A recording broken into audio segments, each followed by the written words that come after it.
Pessoal, bora aí? Tem mais gente para chegar? Tem, né? Onde que eles estão?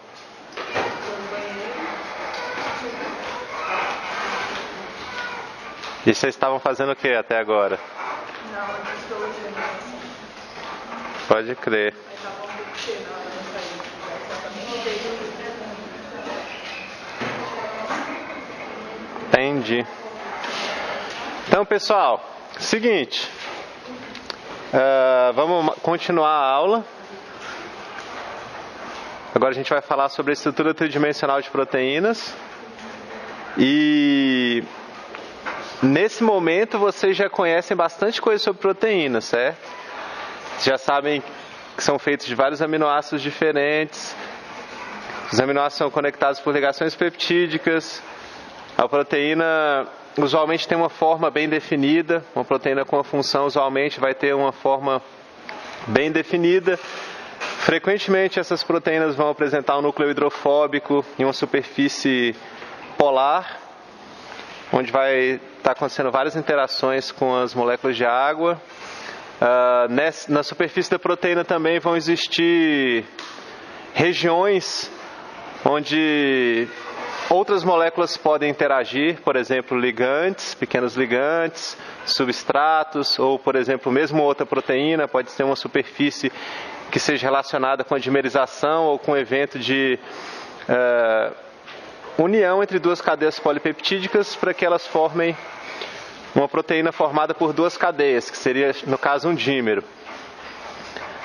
E assim por diante.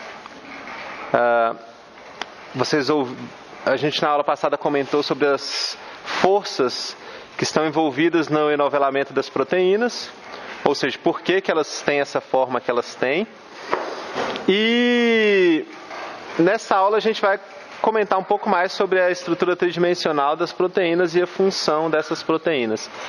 São vários assuntos sobre o mesmo tema que tem como objetivo fazer com que vocês tenham uma visão um pouco mais ampla do que são as proteínas, como elas podem existir e como que elas vão ter a função delas.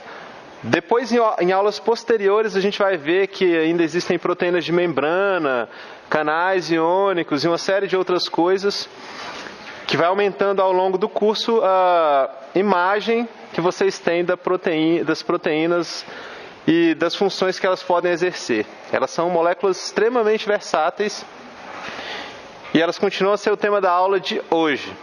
Na semana que vem a gente vai ter aula sobre também proteínas, só que a gente vai falar sobre as enzimas, como que elas funcionam. Então, assim, a gente não vai estar mais focado nos aspectos peculiares das proteínas. Em si vai começar a ver elas como, digamos assim, máquinas que vão executar determinada tarefa. A gente vai estudar as propriedades dessas enzimas na semana que vem. Mas por enquanto a gente ainda está pegando uma base aqui falando sobre proteínas. Temos uma lista de exercícios disponível no site. Todos devem fazer. O site é esse aqui. É o site do Aprender UNB. E a senha para entrar lá é valina. É um aminoácido de cadeia ramificada, bem legal. E todo mundo tem que fazer essa lista de exercícios. Vocês têm 2 tentativas. Se você fizer a primeira tentativa e não ficar satisfeito, você pode tentar novamente. E a nota da última tentativa é a nota que vale. O que mais que eu posso falar para vocês? Todos os slides estão disponíveis nesse endereço. Beleza? Então, assim, o que a gente vai tentar aprender aqui? Algumas coisas sobre a relação entre a estrutura e a função das proteínas. Vocês vão conhecer o conceito de oligômeros, algumas características de algumas proteínas peculiares, interação reversível de proteínas com ligantes, por exemplo, com fármacos, conceitos de cooperatividade e alosterismo e, finalmente, vocês vão conhecer uma pitada das técnicas que são utilizadas para a obtenção da estrutura tridimensional da proteína, que são aquelas estruturas que eu mostro para vocês no PyMol. Existem técnicas que são apropriadas para determinar aquelas estruturas. As pessoas não inventaram aquelas estruturas, elas existem e são, na verdade, produtos de experimentos. Então vamos nessa. Começando a falar sobre oligômeros. O que seriam oligômeros? Oligômeros, a gente vai falar que uma proteína é um oligômero, ou que ela apresenta uma forma oligomérica, quando ela tiver mais de uma cadeia polipeptídica. Então, oligômeros seriam o quê? Dímeros, ou seja, duas cadeias polipeptídicas que interagem entre si e vivem em solução nessa forma, ligadas uma na outra. Trímeros, no caso, se forem 3 proteínas. Enfim, sempre que você tiver mais de uma proteína, ou seja, sempre que a proteína apresentar uma estrutura quaternária, poderemos nos referir a ela como oligômeros. Então pode ser, por exemplo, que tenha uma proteína que tenha 2 formas oligoméricas. Como que seria isso? Ela pode ser dimérica em determinada condição, mas quando acontece alguma coisa, ela se torna tetramérica, por exemplo. Então, ela pode existir em solução como 2 cadeias interagindo entre si por interações intermoleculares e, de repente, determinado evento ocorre, como, por exemplo, a ligação de um pequeno ligante em uma dessas cadeias, e daí ela sofre um evento de oligomerização e se torna um tetrâmero. Então, alguém pode estar por exemplo, fazendo uma pesquisa e falando sobre uma proteína, e uma pergunta que você pode falar é, peraí, mas qual que é o estado oligomérico dessa proteína? Essa pergunta significa, em solução, essa proteína são quantas cadeias polipeptídicas ligadas umas nas outras, por interações intermoleculares, certo? Então, por exemplo, aqui a gente está vendo, se não me engano, isso aqui é um heptâmero, certo? Então, são 7 proteínas conectadas umas nas outras, formando um poro, certo? Esse poro aí, se eu não me engano, ele está relacionado com o processamento de RNA. Então, o RNA apresenta uma carga negativa e aqui no centro do poro você tem uma densidade de carga positiva bem grande, representada pela cor azul aqui no caso, certo? É a mesma figura nos 2 casos, só que nesse caso aqui a gente está representando a proteína pelo potencial eletrostático da superfície da proteína. Você tem uma ideia, olhando para essa figura, onde é positivo e onde é negativo na superfície dessa proteína. Então, um exemplo de oligômero. São 7 subunidades iguais. Poderiam ser diferentes, poderiam ser 3 subunidades de um tipo, 2 de outro e uma de um outro tipo ainda. Continuaria sendo um oligômero do mesmo jeito. Outro exemplo de oligômero, esse que a gente já viu em sala de aula anteriormente, é aquela proteína que se liga ao DNA, e no caso aqui ela está numa forma dimérica, certo? E a gente poderia dizer que nessa representação aqui, ela está interagindo com o DNA na forma de 2 dímeros ou talvez um tetrâmero. Tem que olhar direito para ver. Um outro oligômero muito importante é esse proteassomo, que é uma proteína, na verdade é um grupo de proteínas, né?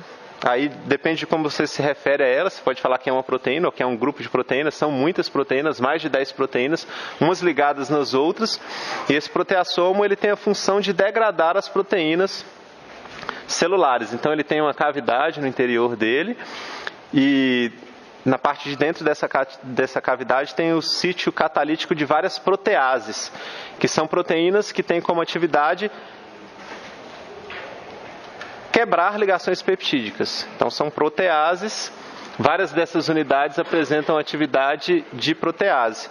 E daí a proteína que entrar aí vai ser degradada em pequenos peptídeos, certo? Olha o tamanho dessa proteína, é muito grande e é um exemplo de oligômero. Então é um conceito fácil de ser entendido.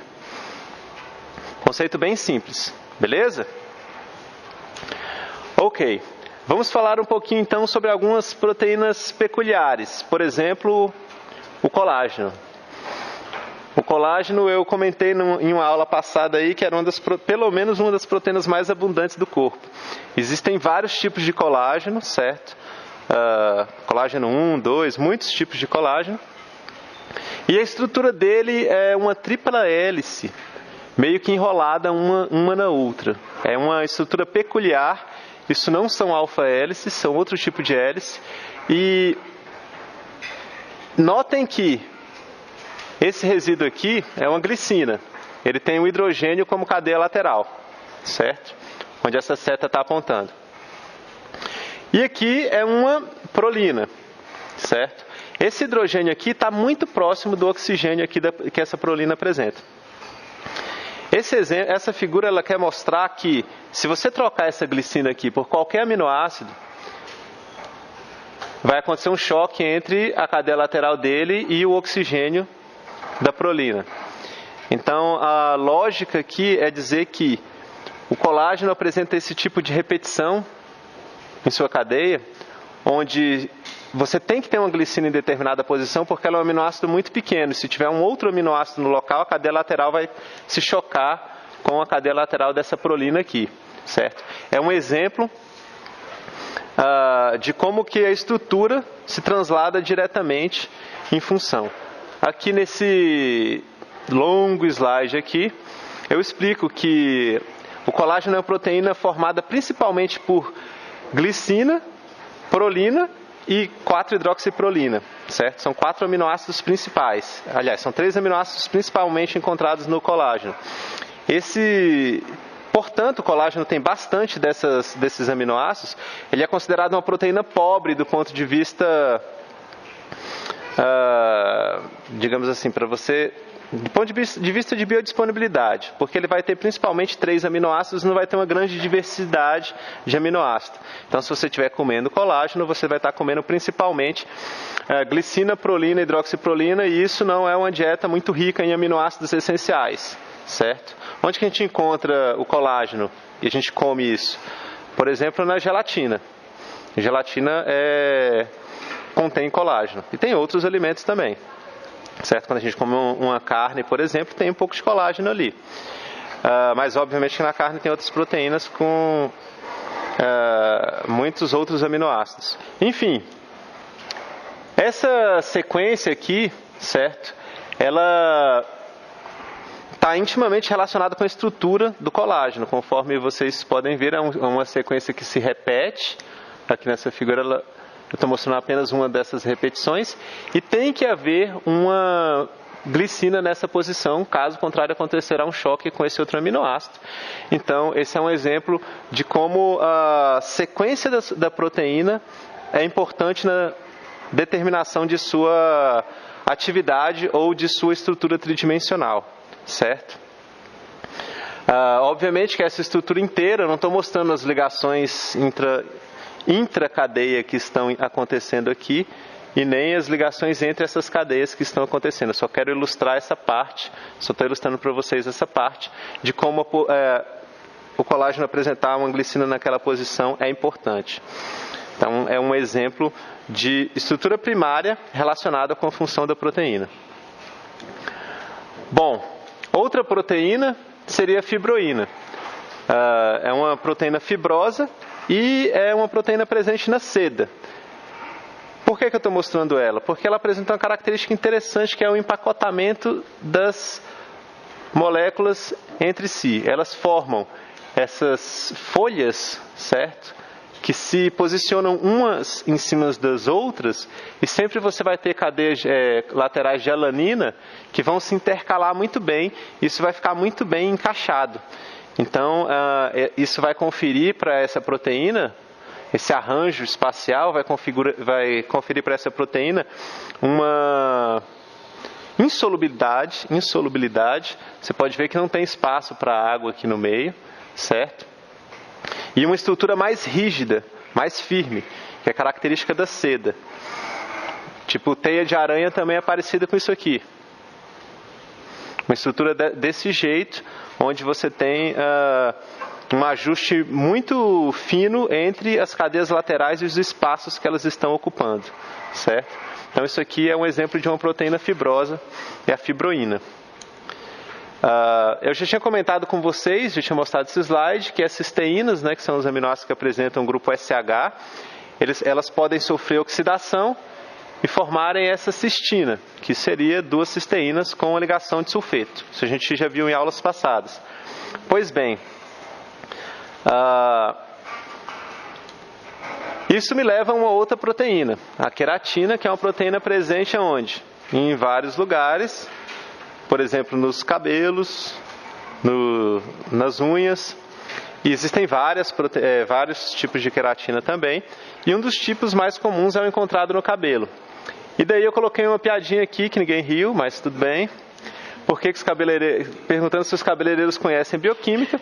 Porque nos cabelos, né, nós temos essa estrutura na alfa-queratina de ligações de sulfeto entre as cadeias de proteína que formam o fio de cabelo. E daí, quando o pessoal vai no cabeleireiro fazer o procedimento chamado permanente, o que o cara faz? Ele passa um agente redutor no seu cabelo, aí quebra essas ligações de sulfeto, aí depois ele enrola o cabelo, aí deixa você lá com os bobs da Dona Florinda e tal, aí depois ele passa um outro produto que oxida novamente. Só que não são as mesmas ligações de sulfeto que são feitas, são outras ligações de sulfeto. Pode ver que aqui, ó, ele não está fazendo essa com essa, está fazendo essa com essa. Porque você enrolou o cabelo, você posicionou cisteínas diferentes, umas próximas das outras. E daí, depois, o seu cabelo fica enrolado, né? Porque tem ligações covalentes conectando essas fibras de proteína, deixando eles mais enrolados. Só que com o tempo, essas cisteínas vão sofrendo processo de redução e oxidação e vão voltando a essa forma mais nativa, digamos assim. Então, assim, essa é a hora de rir. Então, permanente não deveria ser chamado permanente, deveria ser chamado temporário, porque não é para sempre. É uma ligação que o cabeleireiro cria essas conexões artificialmente, e o tempo. E vocês devem saber que outras características, como por exemplo a umidade, devem contribuir para que o cabelo volte à forma natural mais rápido, certo? É um exemplo da bioquímica no cabeleireiro. Então esse aqui é um exemplo de proteína fibrosa também, que é a queratina. O que essas proteínas fibrosas têm em comum?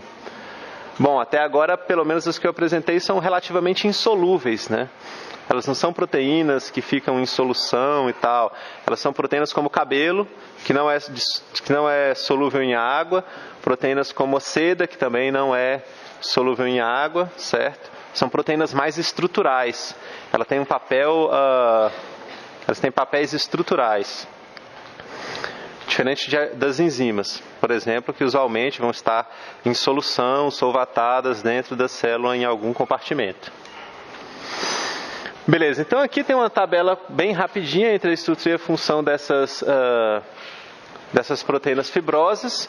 Então a gente tem como exemplos a seda, né, e a teia de aranha, que seria o caso da fibroína. O colágeno, que seria o caso de vários tecidos do nosso corpo que apresentam colágeno. E essa alfa-queratina, que está presente, por exemplo, nas penas dos passarinhos e também no cabelo das meninas e dos meninos. Também no pelo dos gatos e dos cachorros. Beleza? São proteínas que apresentam características mecânicas, como, por exemplo, resistência à tensão, certo? Ou então alguma certa flexibilidade. Elas são proteínas que não vivem livres em solução, ao contrário das enzimas. Ok, muito fácil tudo isso. Vamos para uma outra coisa um pouco mais legal. Seguinte, quando uma proteína interage com um pequeno ligante, com uma pequena molécula, ela vai se ligar essas duas moléculas, elas vão interagir, vão se ligar. Isso vai ter uma taxa de ligação, certo? Uma taxa de ligação que está relacionada com a propensão dessas moléculas a se ligarem. E uma vez que elas se ligarem, formando um complexo da proteína ligada no ligante, ela vai apresentar uma taxa de dissociação, que é uma tendência dessas moléculas a se desligarem, certo? Está representado aqui por esse equilíbrio. Que tipo de exemplo eu poderia dar aqui? Por exemplo, uma proteína que é inibida por um fármaco, por exemplo. Ela pode se ligar, Esse fármaco vai se ligar na proteína, vai ter uma taxa de associação. Depois que estiver ligado, ele vai ficar ligado para sempre. Ele vai se desligar e vai ter uma taxa de dissociação relacionada a isso. Um outro exemplo. Por exemplo, um hormônio. Um hormônio pode se ligar no seu receptor. E daí ele vai ficar ligado por um tempo, certo? Vai depender da taxa de dissociação, certo? Se você pegar os valores dessa taxa de associação e da taxa de dissociação que regem esse equilíbrio aqui e dividir um pelo outro, você vai ter um valor de KD, que seria a constante de dissociação no equilíbrio. A gente já comentou sobre esse KD na segunda aula. Vocês lembram que existe uma relação entre o KD e a variação de energia livre, certo? O ΔG vai ser igual a menos RT ln de KD. Essa seria a relação. E então a gente está falando que existe tipo assim, quanto menor esse número for, mais favorável, mais negativa a energia livre vai ser, certo? Então isso aqui está relacionado com a energia livre. Então se você tem um KD, uma taxa de uma constante de dissociação no equilíbrio muito baixa, por exemplo, 1 nanomolar, certo? Significa provavelmente que a variação de energia livre para essa interação é negativa, certo? 1 nanomolar seria 0,000000001 molar, certo? São 8 zeros e 1 e depois da vírgula. Então é um número bem pequeno. Bom, essa ligação aqui, obviamente, é reversível, né? Se você está associando e formando esse complexo proteína ligante, depois você pode dissociar e formar deixar a proteína em solução e o ligante separado dela. Então isso aqui é um processo reversível. E qual o tipo de ligação que acontece entre essa proteína e esse ligante? Alguém teria alguma ideia? São ligações covalentes? São ligações não covalentes? Ou são ligações de hidrogênio? Nem querem chutar? Bom, se fossem ligações covalentes, a proteína e o ligante se tornariam uma única molécula. Que basicamente a definição de moléculas são átomos ligados por ligações covalentes. Não é o que acontece aqui. São ligações intermoleculares, são possivelmente ligações de hidrogênio, assim como também existe uma contribuição do efeito entrópico para que essas moléculas interajam, certo? Então isso aí tem que estar claro para vocês.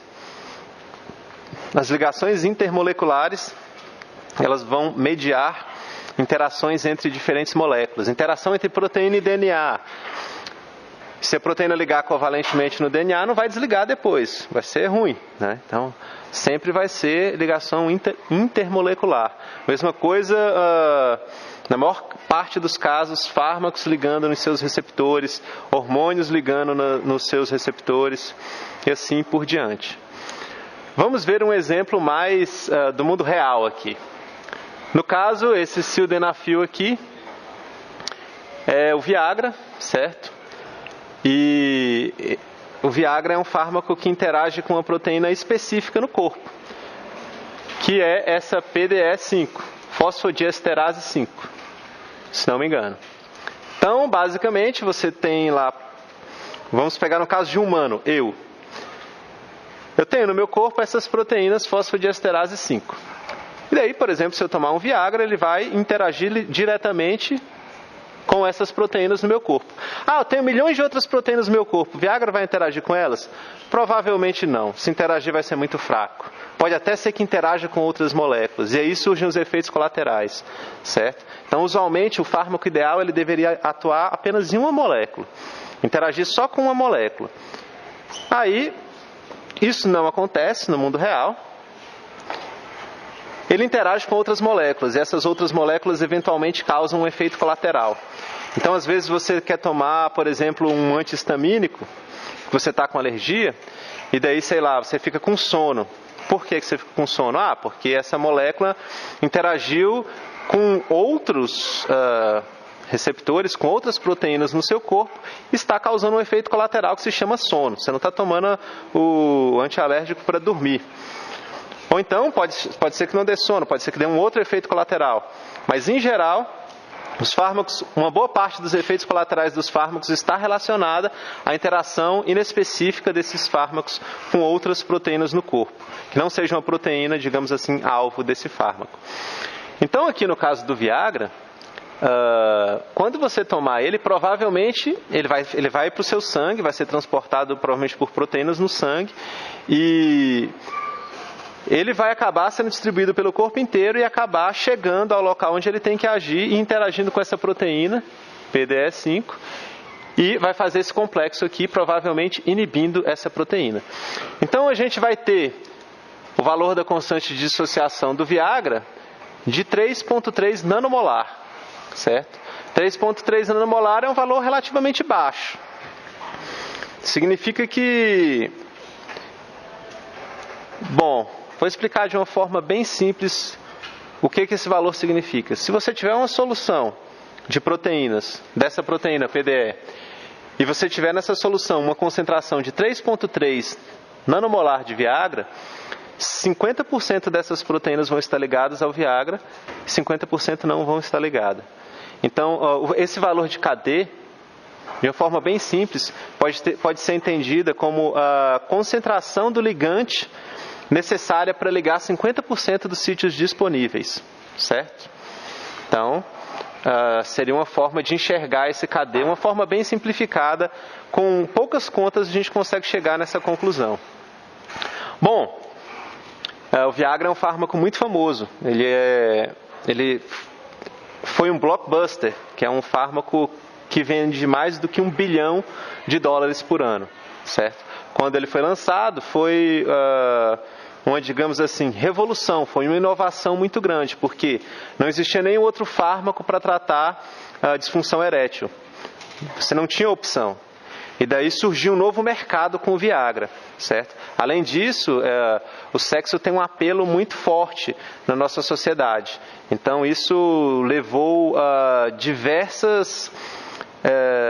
enfim, isso causou um aumento grande de vendas do Viagra e dos competidores. Logo depois que o Viagra entrou no mercado, nós temos que o Cialis, uma outra molécula, também entrou no mercado. Certo? E além do Cialis, temos mais outras moléculas no mercado hoje em dia para tratar de disfunção erétil. Esse é um mercado de bilhões de dólares. Bilhões de dólares não é pouco dinheiro. Tipo, com $1 bilhão você constrói uma universidade dessa aqui. E tipo, isso as empresas farmacêuticas ganham por ano com esse fármaco. Isso naquela época quando foi lançado. E você tem uma certa... Quando você lança um fármaco no mercado, existe uma patente, você tem um certo período para explorar aquele fármaco, certo? E logo depois saiu esse Cialis, que é uma outra molécula também. Só que notem as propriedades do Cialis. Ele tem um valor de KD bem menor, né, do que o Viagra. Muito menor do que o Viagra. Mais do que 10 vezes menor. O que significa isso? Significa que se eu tiver uma concentração menor dele, certo? Ele já vai saturar 50% dos sítios. Certo? Lembra que eu falei para vocês que se eu tiver uma concentração de 3,3 nanomolar de Viagra, que é o valor do KD dele, em solução eu vou estar saturando 50% das enzimas, dessas enzimas específicas. Com esse cara aqui eu preciso de menos, certo? Preciso de menos. E outra coisa, provavelmente vai ficar ligado por mais tempo, né? Porque essa taxa de dissociação aqui pode ser menor. Então, assim, em que isso translada para termos de fármaco? Por que eu estou comentando isso com vocês? Estou tentando ilustrar para vocês que as propriedades termodinâmicas, no caso o KD aqui, dessas moléculas, no caso 2 fármacos, o Viagra e o Cialis, elas são diretamente relacionadas com, por exemplo, a dose que você tem que tomar. Pelo menos em alguns casos. Por exemplo, no Viagra você tem que tomar 50 miligramas. E a meia-vida do Viagra é de 4 a 5 horas. No Cialis, você tem que tomar 2,5 miligramas até 20 miligramas. Ou seja, pelo menos você vai tomar menos da metade. E a meia-vida é 17,5 horas. A meia-vida não está obrigatoriamente relacionada com isso aqui, com o valor de KD. A meia-vida pode estar relacionada, por exemplo, com a propensão que esse fármaco tem a ser metabolizado, certo? A forma com que ele é distribuído no corpo, ao quanto que ele é absorvido e outras coisas, certo? Não está diretamente relacionado a isso, mas pode ter uma relação também. Então, quando surgiu o Cialis, ele foi chamado de a pílula do fim de semana. Por quê? Porque justamente devido a essa característica termodinâmica dele aqui, essa característica farmacocinética dele aqui, certo? Então, como eu estou botando aqui, uma grande quantidade de dinheiro foi gasto em marketing disso aí.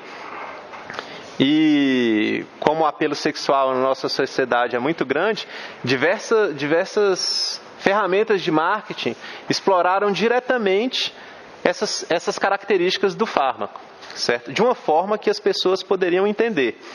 Então, por exemplo, eu falei para vocês que você tem que tomar menos do Cialis e que você tem uma meia-vida maior, certo?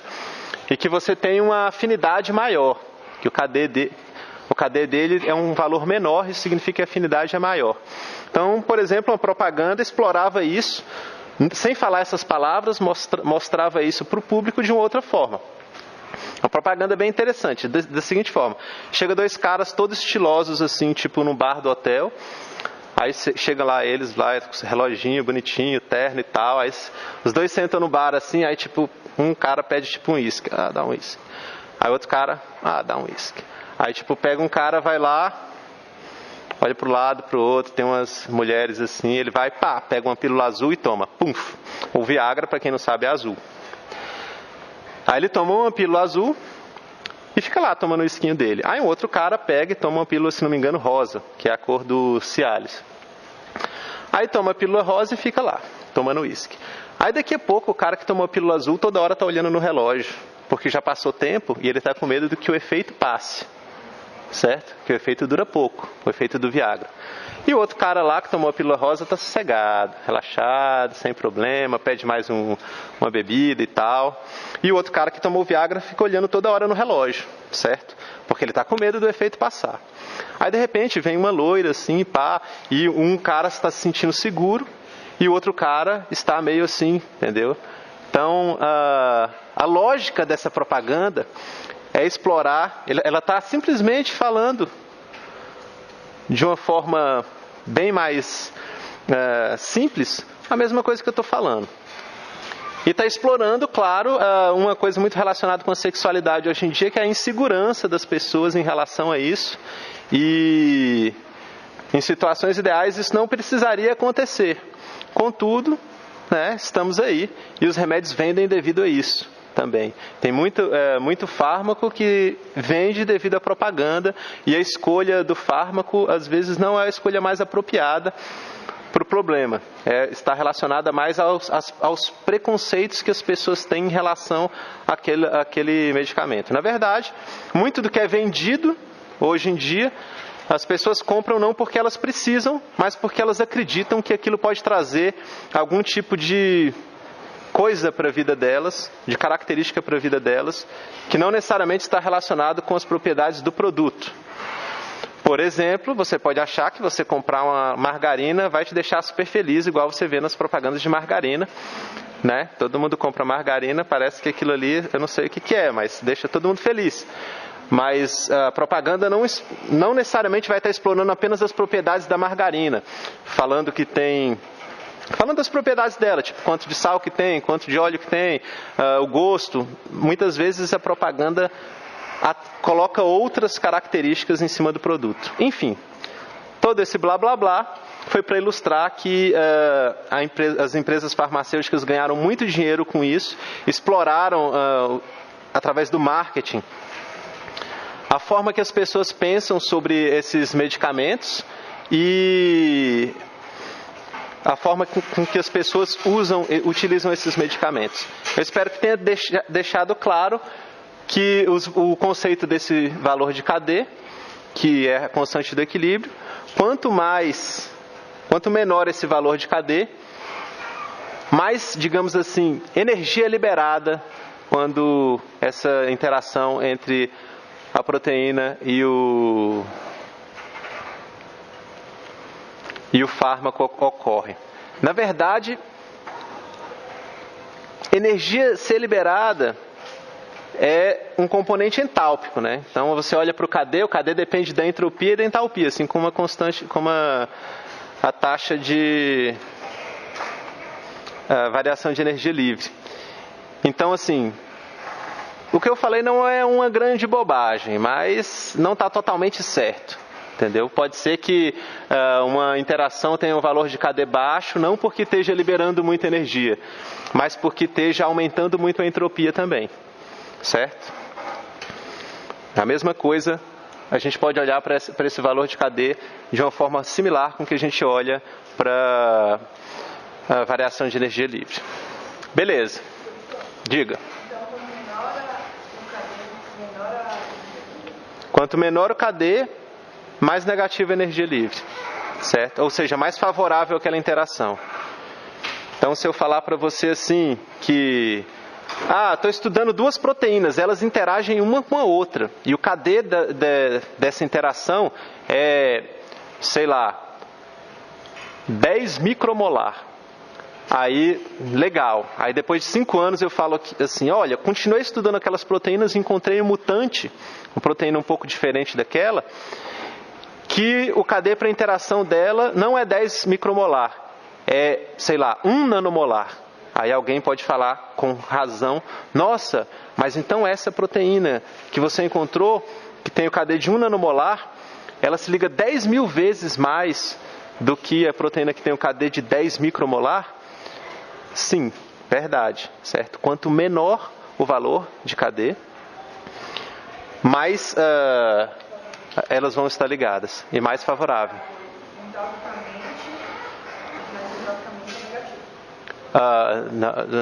Não.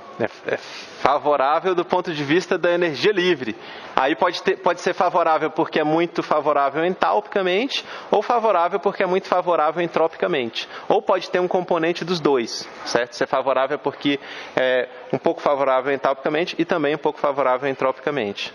Quando a gente está olhando para essa constante, a gente não tem como ter certeza de se ela é baixa, se esse valor é o valor que é devido à entalpia ou à entropia. A gente teria que fazer outros ensaios. Dá para fazer.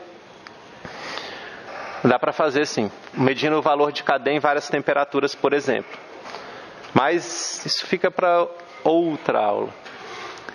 Bom, beleza, temos então a constante de dissociação no equilíbrio. Tudo que interage uma coisa na outra vai ter essa constante aqui, certo? E é uma forma de quantificar a força dessa interação.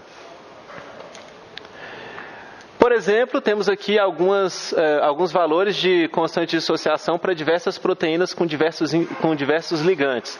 Por exemplo, um que vocês conhecem, insulina, que é o hormônio, e o receptor da insulina. A insulina é um hormônio, ela é uma proteína, certo? A insulina no nosso sangue é uma proteína. Sim, é uma proteína. E ela interage com uma outra proteína que é o receptor de insulina. Essas duas moléculas interagem especificamente, né, como a maior parte das interações entre duas proteínas são específicas. E o valor de KD é 1 vezes 10 a menos 10. Isso aqui é 0,1 nanomolar. Ou 100 picomolar. É um valor bem baixo. A afinidade é bem alta para a insulina e o receptor de insulina. Obviamente que esse valor aqui depende das condições, né? Se você mudar um pouco as condições, esse valor pode mudar, certo? Então, isso tem que ser levado em consideração. Mas, em termos comparativos, nós podemos comparar aqui as proteínas. Por exemplo, a caldomodulina do rato, se ligar ao cálcio com um KD de 2 vezes 10 a menos 5. Ou seja, 50 micromolar. É tipo, mais ou menos a metade. Quer dizer, muitas mil vezes mais a menos do que o receptor de insulina. Um é 10 a menos 10, o outro é 10 a menos 5. Quanto menor o número, maior a afinidade. Aí aqui tem uma tabelinha que mostra mais ou menos, aqui nesse eixo aqui nós temos os valores de KD, e as ligações caracteristicamente com que valores que elas têm. Por exemplo, a ligação antígeno-anticorpo vai de 10 a menos 12 até 10 a menos 8. Uma enzima com substrato usualmente apresenta uma taxa de 10 a menos 7 até 10 a menos 3, alguma coisa assim.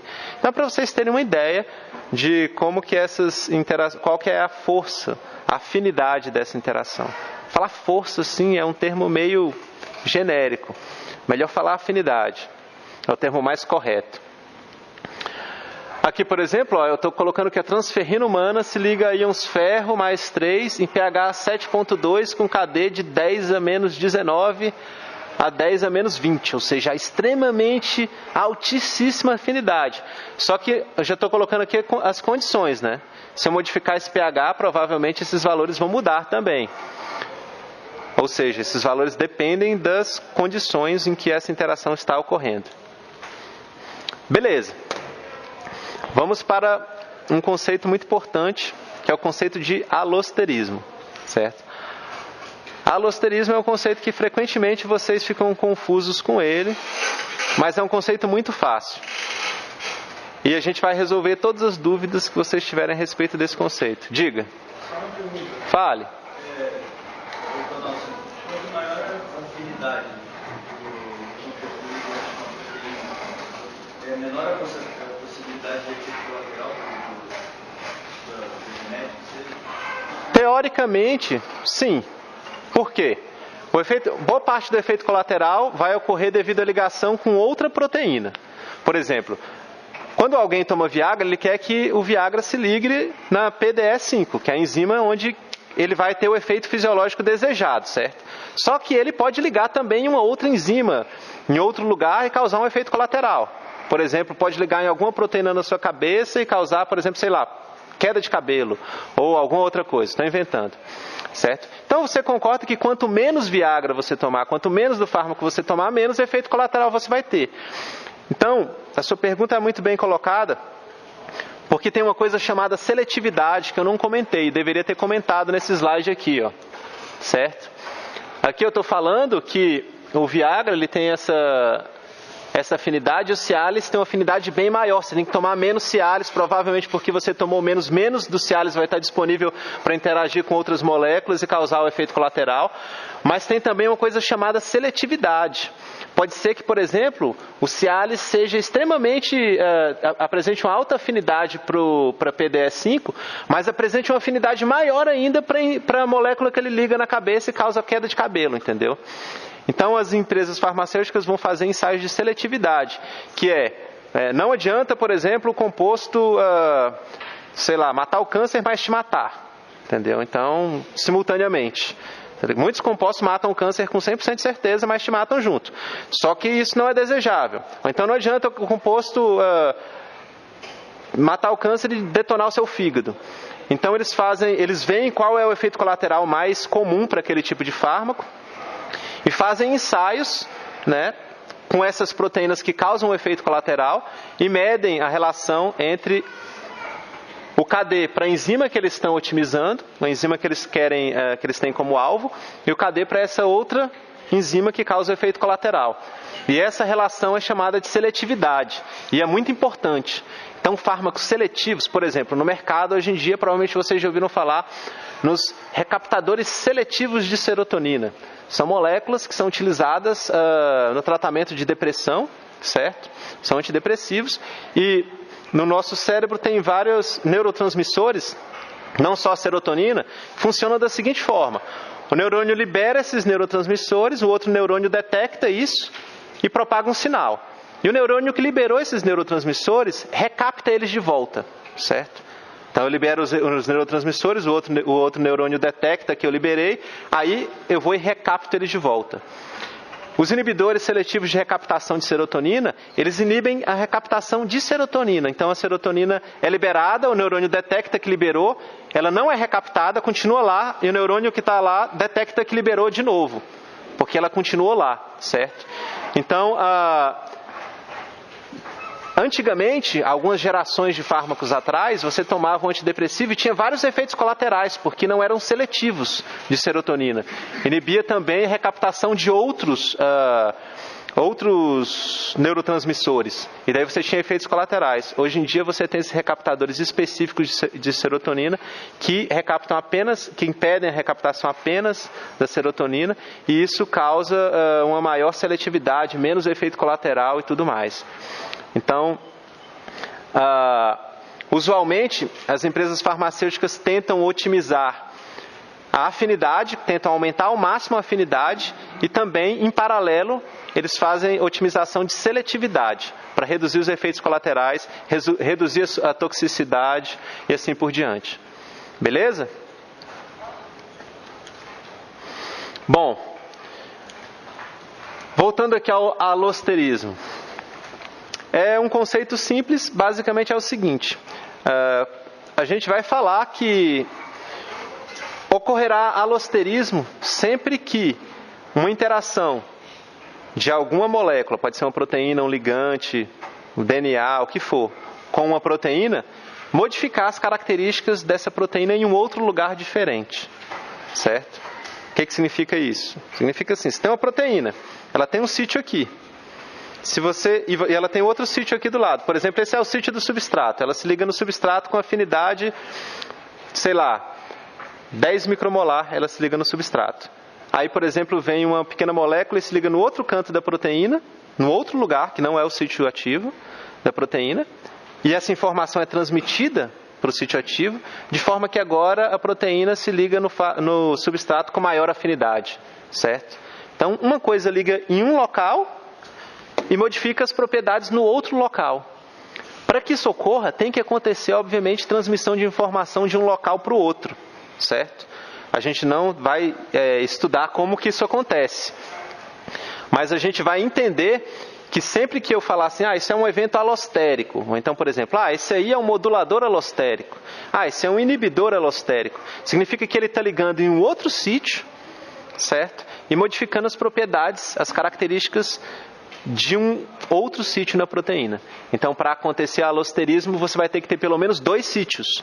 Um sítio ou 2 regiões da proteína. Uma região que vai ter suas propriedades modificadas e uma região onde uma molécula vai interagir que vai causar essa modificação nas propriedades de longa distância da proteína.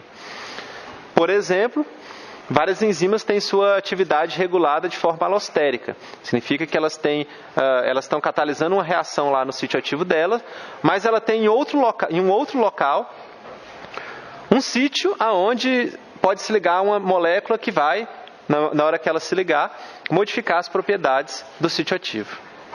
Beleza? Isso inclui as moléculas que interrompem a ação da proteína, ou é só, mudar a função dela? Não precisa mudar a função, mas pode mudar a função, mas não precisa. Vai mudar qualquer característica. Pode mudar simplesmente a afinidade e pronto. Uma proteína se liga em um ligante com determinada afinidade. Ela pode ter essa afinidade modulada, modificada, certo? Se você tiver um ligante alostérico se ligando em algum outro lugar.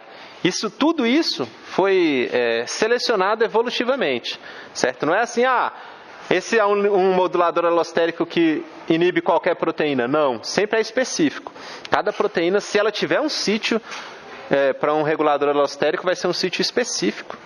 E a mudança que esse modulador vai causar na proteína vai ser específica também para aquela proteína. Beleza? Então é só uma mudança de características que ocorreu devido à transmissão de informação causada pela interação de uma pequena molécula ou de uma grande molécula em uma região da proteína que não é o sítio ativo ou não é o sítio que a gente está interessado. Esse seria um resumo bem grande do que seria alosterismo. Vocês vão ter dúvida e vocês vão confundir com cooperatividade, mas a gente vai resolver essas dúvidas com o tempo. Por quê? Porque cooperatividade é uma forma de alosterismo. Cooperatividade vai acontecer quando você tiver mais do que um sítio. Você pode ter, por exemplo, 2 sítios, 3 sítios, 4 sítios. E daí, quando alguma coisa liga no primeiro sítio, modifica as características dos outros sítios. Então, por exemplo, quando tem uma proteína chamada hemoglobina, quando o oxigênio, ela tem 4 sítios. Quando o oxigênio se liga em um desses sítios, a afinidade para o oxigênio nos outros sítios aumenta, certo? Isso se chama cooperatividade. O primeiro que ligou é um pouco difícil, depois fica mais fácil, depois fica mais fácil ainda e mais fácil ainda, certo? Cooperatividade de ligação do hidrogênio à hemoglobina. Entenderam a lógica? Na cooperatividade existe o alosterismo, certo? Essa cooperatividade vai ser um caso particular do alosterismo, certo? A cooperatividade a gente vai ver esse exemplo da hemoglobina, e isso vai ficar claro para a gente. Aqui temos então algumas hemácias e dentro delas tem a hemoglobina, que é uma proteína que é ligada a ferro e que apresenta essa característica de alosterismo e cooperatividade. A hemoglobina apresenta um grupo M, que seria esse grupo aqui, que pode ser representado dessa forma também, e nesse grupo você vai ter, ligado a 4 átomos de nitrogênio, você vai ter um átomo de ferro, certo? E dentro de cada hemácia tem várias moléculas de hemoglobina. Isso aqui não é uma molécula de hemoglobina, é um grupo M, é um pequeno grupo que está ligado na proteína hemoglobina.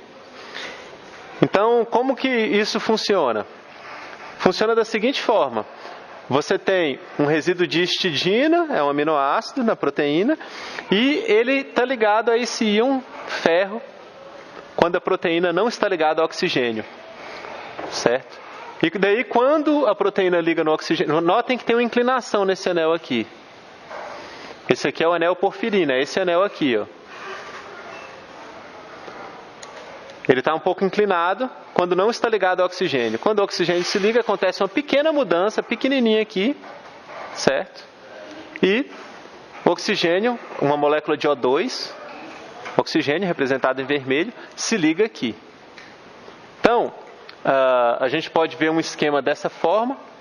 O O2 se liga no ferro e beleza, é transportado. E daí a gente, por exemplo, se você tiver um CO, um monóxido de carbono, ligado no ferro, aqui, vai ser um outro tipo de ligação. Vai ser uma ligação com uma característica estrutural um pouquinho diferente, certo? A lógica é que esse monóxido de carbono vai apresentar uma afinidade ainda maior pelo ferro. E daí ele vai se ligar e vai ter maior dificuldade de se desligar desse ferro nessa hemoglobina. Eu vou dar para vocês, esse aqui seria, por exemplo, uma estrutura da hemoglobina, mas tem uma representação que eu não gosto muito. Então vou mostrar para vocês uma outra forma, para ficar um pouco mais fácil de vocês visualizarem. Aqui. Então vocês estão vendo o grupo M aí? Aqui, ó, no meio está o átomo de ferro. Aqui é o oxigênio, certo? Isso é uma proteína, logicamente. Esses pontinhos vermelhos bem pequenininhos são moléculas de água que estão solvatando essa proteína. Então, essa proteína aqui, se não me engano, é uma mioglobina, na verdade. E você tem aqui o grupo M ligado nessa proteína através de várias interações intermoleculares. Aquela histidina que a gente viu no exemplo aqui, coordenando o ferro. E a molécula de oxigênio aqui, ligada, coordenando o ferro também. Então, é uma proteína que apresenta o que a gente chama de um grupo prostético, que é um grupo que não é feito de proteína, feito de outra coisa, ligado e que é importante para a função dessa proteína. No caso, esse grupo M é importante para a função dessa proteína em verde. Essa proteína ela não vai ligar oxigênio se não tiver o grupo M, certo? Então, por exemplo, se faltar ferro na sua dieta e você não tiver ferro para poder fazer esse grupo M desse jeito aqui, não adianta você produzir essa proteína porque ela não vai funcionar direito sem esse grupo. Beleza? Eu esqueci de mostrar para vocês aqui um videozinho que eu fiz aqui com o Viagra e o Cialis, os dois ligados no sítio ativo da proteína. Então esse aqui é o Viagra, molécula do Viagra ligado na PDE5, certo? Essa aqui, essa grandona é a enzima. E essa aqui, pequenininho, representado por essas bolinhas e bastões, é a molécula do Viagra, certo? Tem alguns anéis aromáticos, certo? Ela se liga nessa conformação na proteína. E o competidor dele se liga dessa forma. Notem que eles ocupam mais ou menos o mesmo espaço, mais ou menos no mesmo sítio, certo? Então eles estão tentando interagir aí. A ideia é produzir moléculas que interajam muito bem nesse sítio. Hoje em dia eles fazem Structure Based Drug Design, que é o planejamento de fármacos baseado na estrutura das proteínas. Então o cara fala assim, eu estou vendo aqui que o Viagra faz várias ligações de hidrogênio desse jeito com essa proteína. Como que ele vê isso? Ele vem aqui e faz assim, ó.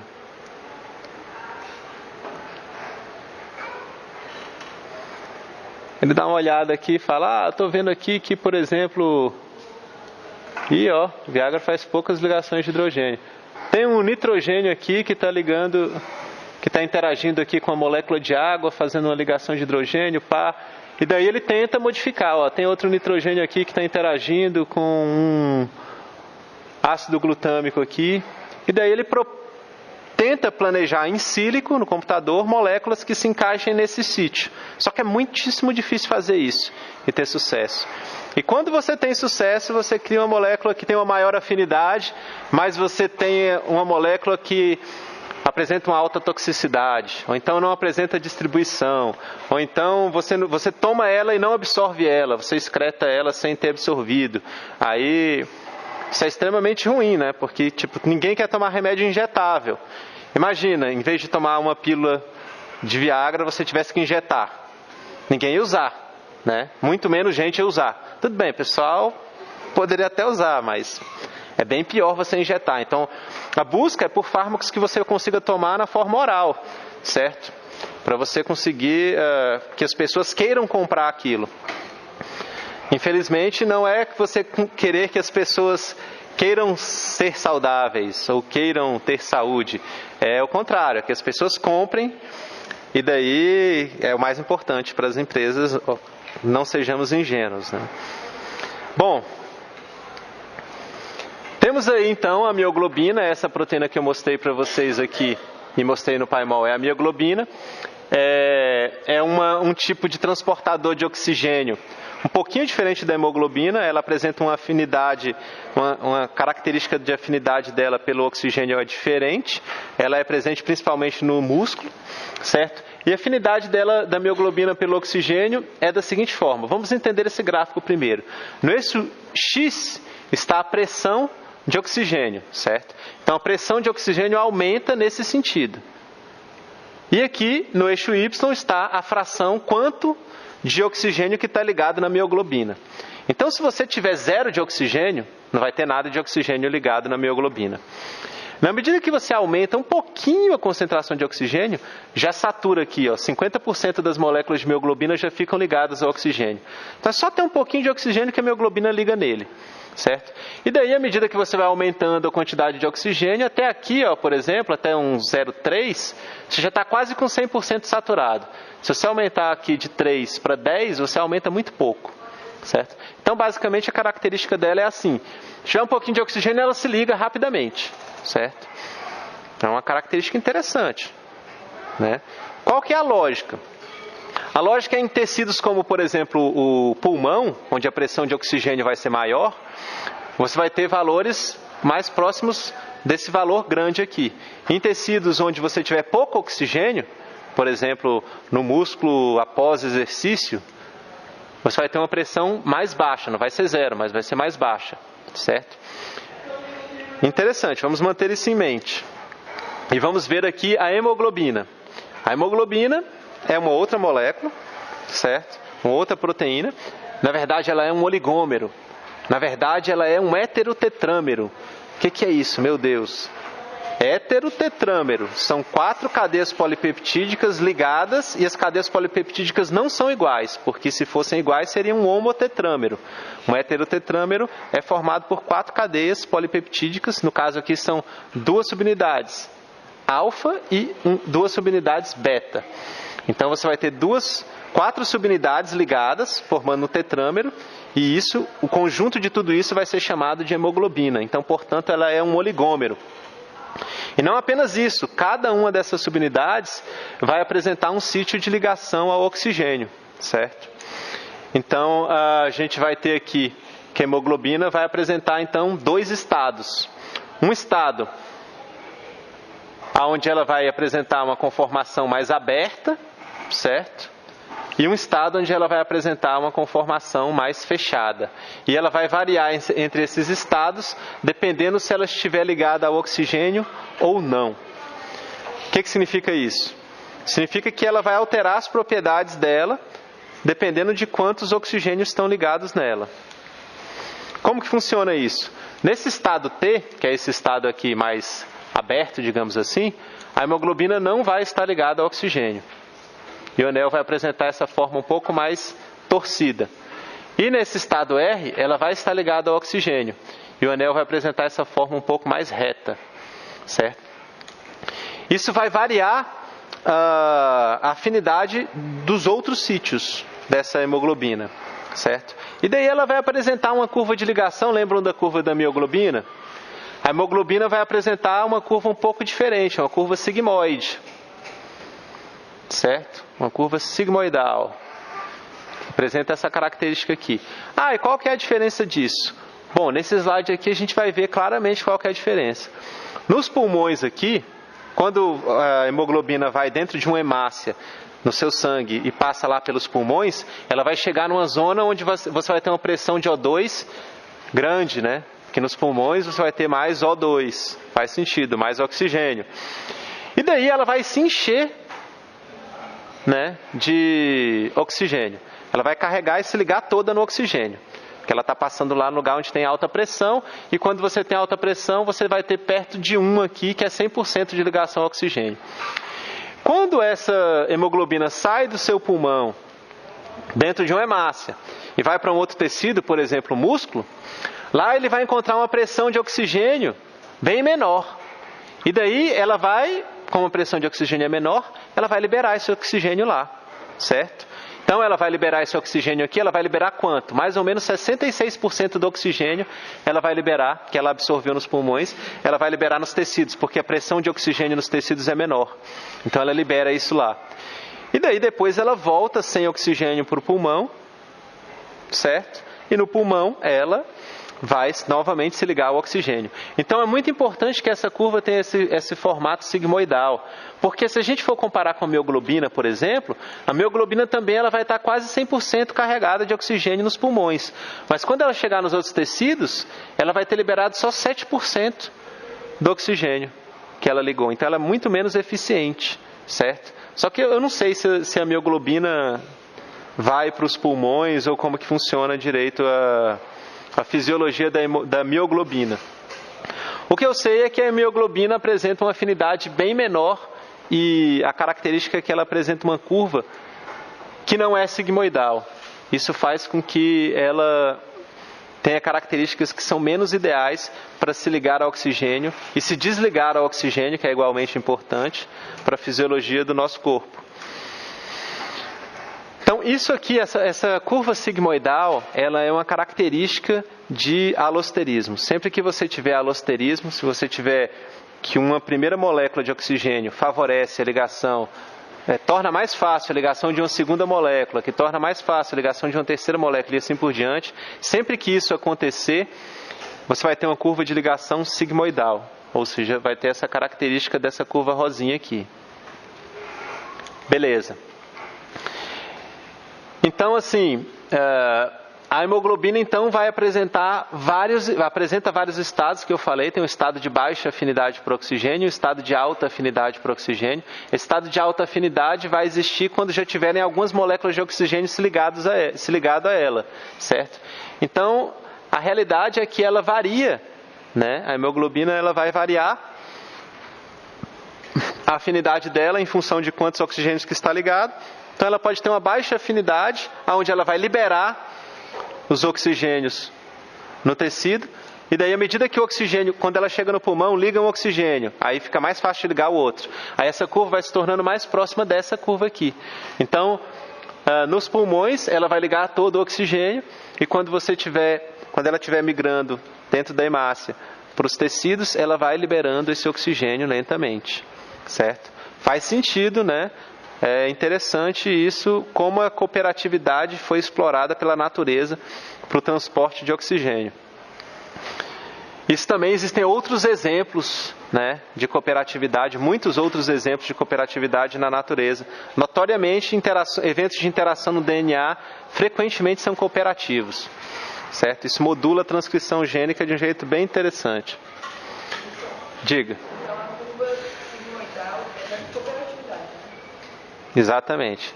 Quando ocorre a cooperatividade, você vai ter que a curva de ligação vai ser sigmoidal. Se tiver apenas um sítio, a curva de ligação não vai ser sigmoidal, vai ser mais parecida com a curva da mioglobina. E quando você tem vários sítios e você pode ter vários sítios e eles não apresentarem cooperatividade. Você pode ter vários sítios e eles apresentarem cooperatividade negativa. Quando um liga, o outro fica mais difícil de ligar. E também você tem o exemplo da hemoglobina, que quando você tem vários sítios com cooperatividade positiva. Quando um liga, se torna mais fácil do próximo se ligar. Beleza?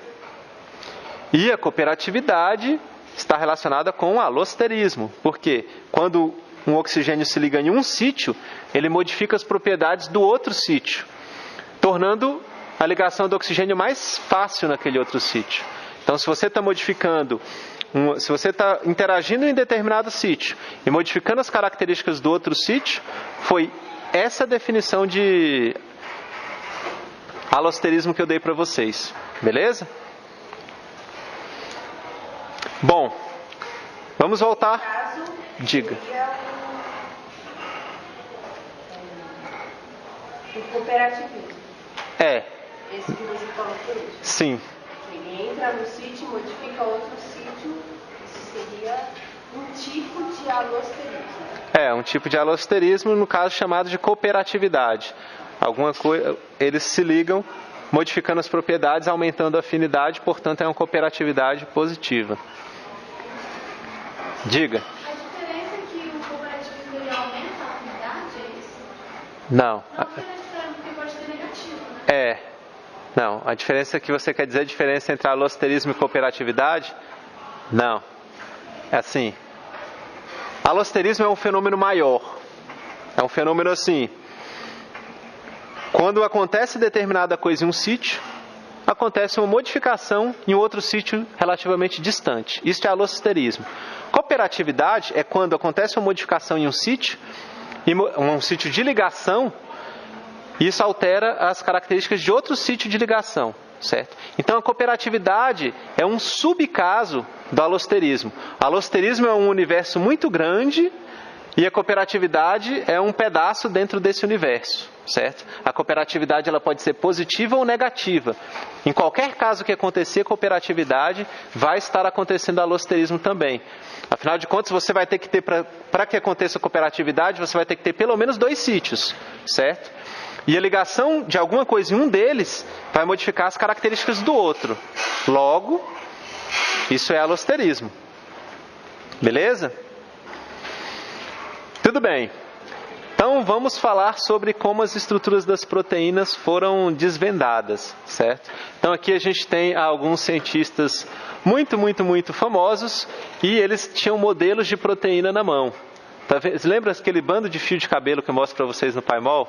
Às vezes, são esses modelos que ele está segurando aqui, ó. Certo? São modelos que às vezes são bem feios, como esses aqui. Mas esses são os artigos seminais onde a estrutura da mioglobina foi apresentada, certo?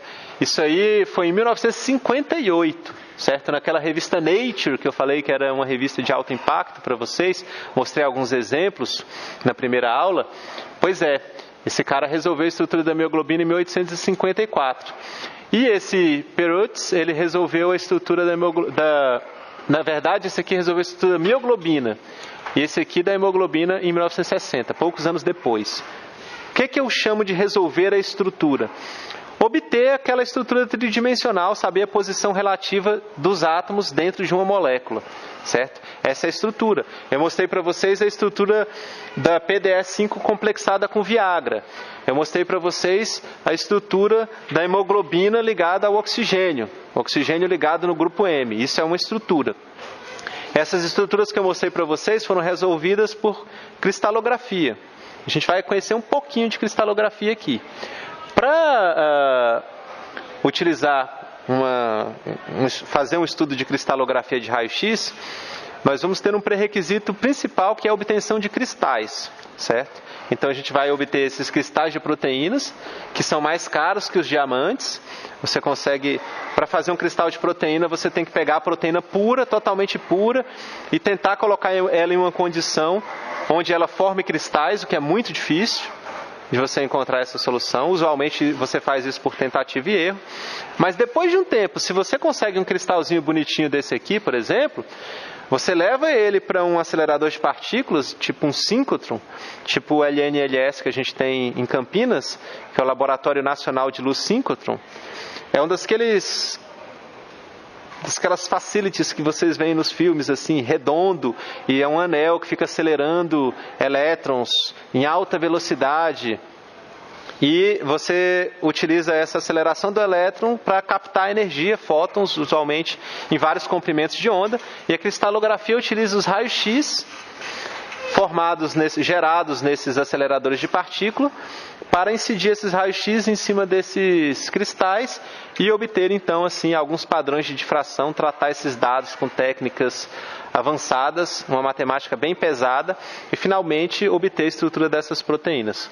Como que acontece? Bom, o processo acontece de várias formas. Você, para começar, pode ver que existem várias formas de cristal diferentes. Cada proteína vai formar um cristal bem peculiar, ou vários cristais diferentes uns dos outros. A coisa funciona mais ou menos assim: você tem um cristal, você tem uma fonte de raio-x, incide o raio-x nesses cristais, em apenas um cristal, idealmente, e daí esse raio-x vai sofrer difração, você vai detectar isso em um detector, você vai ter um padrão de difração como isso aqui, você vai fazer um tratamento dos dados e finalmente obter uma estruturinha bonitinha, certo? É um processo muito mais complicado do que eu estou mencionando, mas é importante esse slide porque ele mostra que você precisa ter obrigatoriamente uma fonte de raio-x, um cristal e saber processar esses dados, que não é nada fácil. Esse aqui, por exemplo, é um acelerador de partículas, certo? Desse que eu estou falando, Diamond Light Source. Ele está na Inglaterra e é muito grande aqui dentro. Tem um anel aqui dentro, um anel muito grande, com vácuo dentro, onde os elétrons são acelerados a altas velocidades e o raio-x proveniente da aceleração desses elétrons é captado e utilizado para fazer difração de raio-x. Dentro desse lugar aqui, que é muito grande o tamanho dos carrozinhos aqui, dentro desse lugar você vai ter vários laboratórios que vão fazer esses experimentos de difração de raio-x. Esses laboratórios vão ser altamente avançados, vão apresentar tipo braços mecânicos, como esse robô aqui, detector de raio-x aqui, enfim, são laboratórios que são avançados, e aqui no Brasil a gente tem um que é o LNLS. A gente vai construir um outro melhor ainda que se chama Sirius, mas isso está previsto para daqui a alguns anos. Então esse aqui seria uma linha de luz dentro de um síncrotron. Essa aqui seria uma outra linha de luz, aqui é um outro robô, ele pega cristais com esse braço mecânico aqui dentro. Notem que tem um vapor aqui de nitrogênio líquido, ele pega os cristais aqui dentro e coloca aqui na frente do feixe de raio-x. Aqui é um outro equipamento de difração de raio-x da USP, esse aqui, e você coloca os cristais bem aqui. Essa parte aqui do equipamento gera raio-x e você coloca um cristal bem aqui, e esse aqui é o detector, você detecta os padrões de difração. Cristais, por exemplo, seriam esses aqui, certo? Cristais, por exemplo, podem ter várias formas, agulhas, placas, cubos e tal. Esses cristais eu que obtive. E com esses cristais eu obtive esses padrões de difração aqui, ó, nesses detectores. Quantum 4 aqui, no caso o Pilatus aqui. Então você obtém, está vendo esses pontinhos? Você obtém várias fotos desse tipo. Basicamente você tem um cristal, raio-x incide, aí você obtém um padrão desse. Você roda um pouquinho o cristal, taca raio-x de novo, obtém outro padrão desse. E de posse de, sei lá, umas 300 imagens dessa ou mais, dá para fazer com menos, depende muito de várias coisas, você consegue obter uma estrutura tridimensional da proteína que foi cristalizada, certo? Então, assim, claramente, pelo que eu estou falando aqui, Para você obter a estrutura de uma proteína, até onde eu comentei hoje, você tem que ter o cristal da proteína. Cristal de proteína é uma coisa dificílima de ser obtida, certo? Porque as proteínas usualmente não foram feitas para cristalizar. Elas foram feitas para ficar em solução, né? Usualmente são enzimas e tal. Beleza, aqui são os primeiros padrões de difração da mioglobina e do DNA, certo? Isso aqui é o padrão de difração do DNA. Foi esse padrão de difração que deu a ideia de que o DNA poderia ter uma forma de hélice. Só que, tipo assim, é muito difícil de olhar para cá, tentar entender como que fotos, sei lá, 300 fotos como essa, podem gerar uma imagem tridimensional daquelas que eu mostrei para vocês. É bem complicado.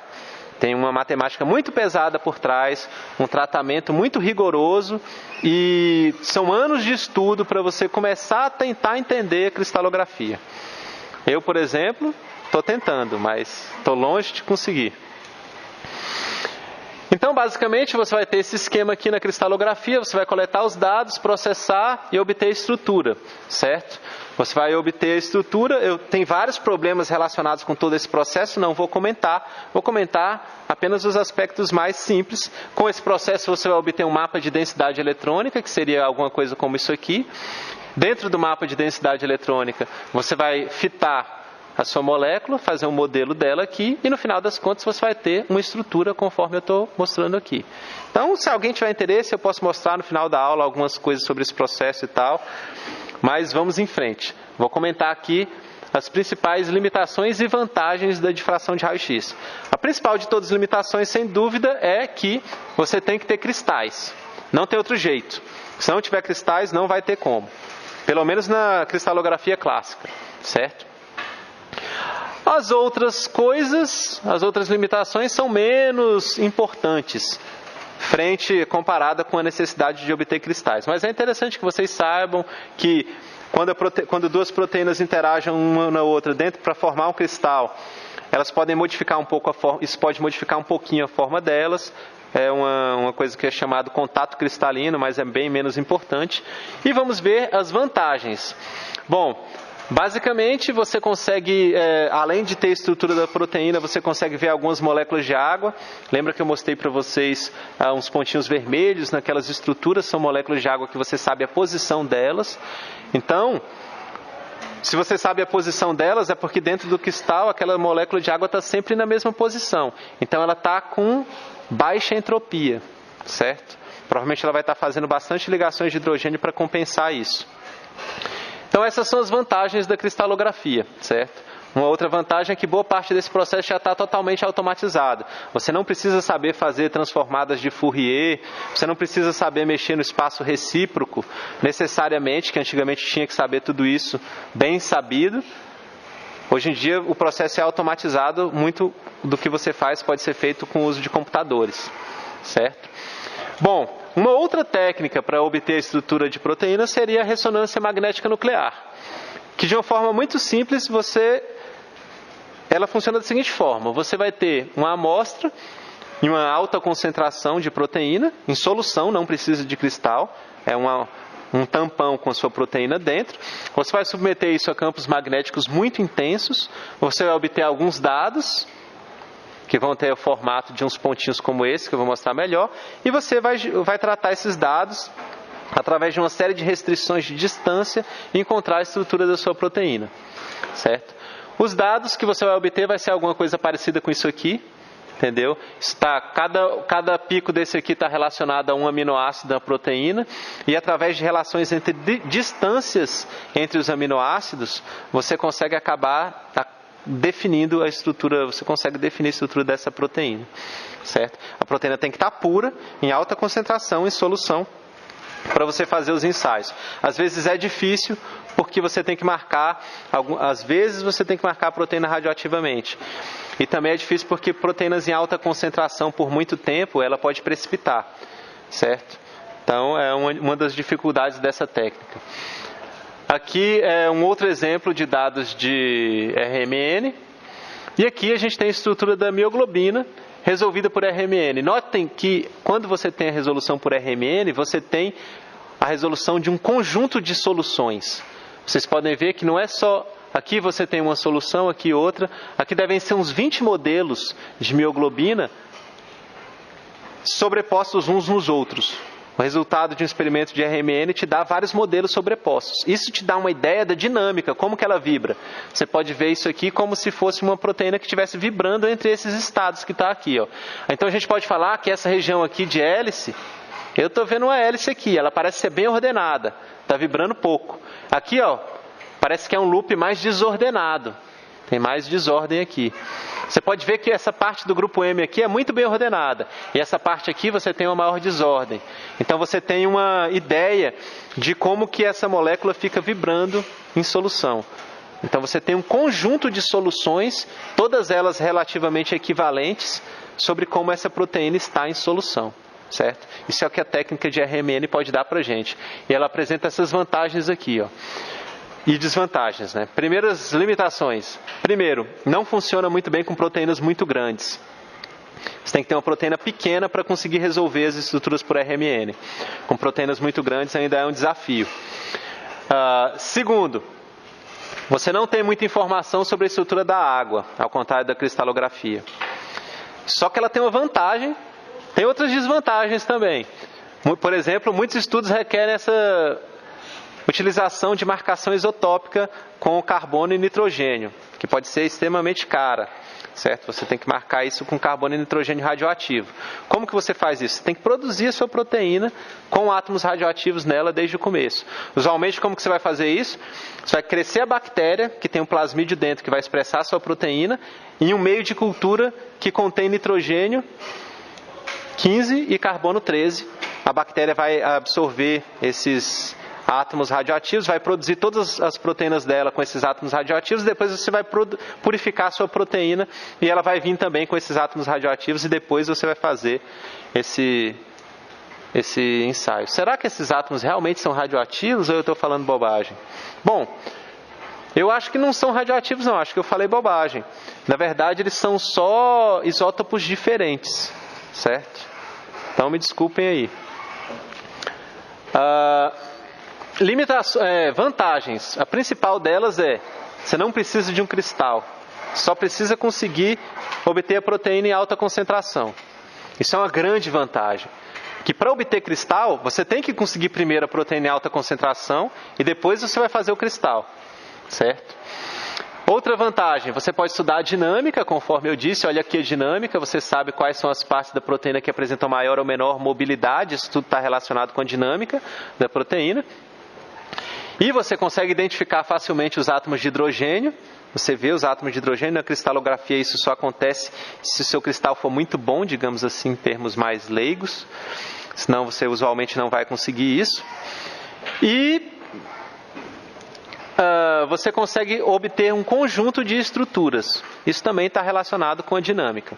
Então essas são as duas técnicas mais utilizadas na resolução de estruturas. Ou seja, quando você quer descobrir como que o sítio ativo de uma enzima é, quais são os resíduos que realmente estão interagindo com o seu ligante e tudo mais, e você quiser observar isso de uma forma mais direta, você vai ter que observar a estrutura da proteína, igual eu observei aqui, mostrei para vocês da PDE5 e do Viagra, certo? A gente sabe exatamente com que resíduos, com que aminoácido cada átomo do Viagra está interagindo quando ele se liga na enzima. Para obter esse tipo de detalhe, a gente tem que obter a estrutura. A estrutura pode ser obtida por RMN ou por difração de raio-x. Além disso, hoje em dia, microscopia eletrônica é uma outra técnica que está sendo muito utilizada para resolver estruturas, com a vantagem de poder resolver estruturas de complexos muito grandes, de proteínas muito grandes, certo? Também tem todo um tratamento, todo um procedimento para a utilização da microscopia eletrônica, mas é uma técnica que vocês vão ouvir falar mais sobre ela. Por exemplo, as estruturas do ribossomo foram obtidas por essa técnica. Então é isso. Diga. Fale.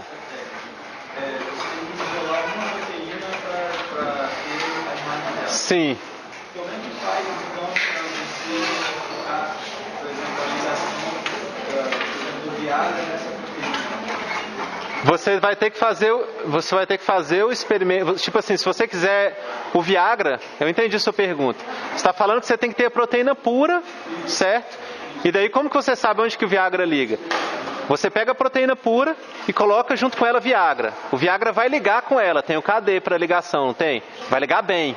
Vai ligar sempre no mesmo sítio, na mesma orientação, da mesma forma, certo? Aí é como se ele fosse um grupo prostético, como se ele fosse o grupo M. Ele está ligado lá, ele está fazendo parte da proteína agora. E daí você resolve a estrutura depois. Então você praticamente, a solução para a sua pergunta seria, você incuba a proteína com um pouco do ligante que você quer cocristalizar ou resolver a estrutura, e daí você faz isso. Entendeu?